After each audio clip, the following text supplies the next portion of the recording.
Bismillahirrahmanirrahim. Elhamdülillah. Ve salatu ve selamu ala Rasulillah amma ba'd. Eğer Ramazan ayı bütken bolsa, biroq Allah'tan akısı bütken yok. Allah'tan pendedeki akısı ölgöndön keyin gana bütöt. Allah taala Kur'an'da aytat: "Va'bud rabbeke hatta ya'tiyekel yaqin." Rabbine ölüm kelgenge çeyin sıyıngın. Allah taala Ramazan ayının Rabbisi, Şevval ayının Rabbisi. Allah жылдың бардық айларының Раббisi. Ар bir ayda Allah'tan korkula, diningерді сақтап қалғыла. Жашооңордун ар bir мүнөтүндө diningерді сактагыла. Diningер бул силерди тозуктон сактоочу. Бардық уақытта, бардық жерде diningерді сактагыла. Бардық айларда diningерді сактагыла.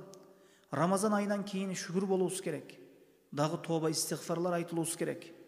Рамазандан кейін кубаныч, сүйүнүч болот. Анткени Аллахка мактоо Ramazan ayının orozosuna bekem kılıp, orozosunu tutturup koygununa, ibadattарына turguzуп koygununa, biz bul nematlar menen sүйүнөбүз. Bul aydın бүтүп kalganına sүйүнбөйбүз, бирок sүйүнөбүz, Allah'a ibadatты толук кылганыбызга кубанабыз. Allah taala Kur'an'da aytat: "Kul bi fadlillahi ve bi rahmetihi febizalike felyefrahu huve hayrun mimma yecmaun." Ayt ey Muhammed, Allah'tan fazileti, rayımı menen sүйүнүшсүн.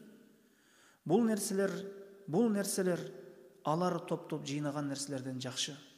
Ойын күлкүгө берилип, пайдасы жок нәрселерге киришип кетүүдөн этият болойлу. Аллахтын ибадатынан баш тартуудан Аллах сактасын. Анткени шайтан адам баласынын амалдарын жок болуп кетүүсүн каалайт. Ар бир жасаган жакшылыктын өчүп кетүүсүн каалайт.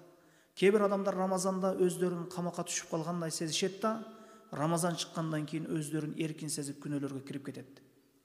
Намазга кайдыгерлик башталат, кайтарылган жаман иштерге түшүп кетет. Аллах таала Кур'анда мындай дейт: "Вала такуну келлати нақадат газлаха мин ба'ди кувватин анкаса." Бекем ийирип уругон соң, ийигин сындырып, жибин чубап салган аялдарга окшогула.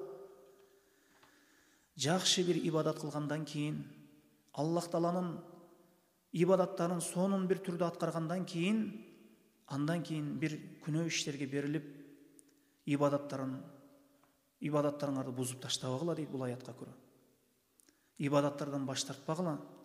Ибадаттарыңарды бузуп, амалдарыңар жок болуп кетүүсүнөн коркула дегени бул аяттын мааниси. Аллахтан коркула, жакшы амалдарды сактап калгыла. Аллах таала тоба кылган пенделеринин тобасын кабыл кылуучу зат. Аллаху алам.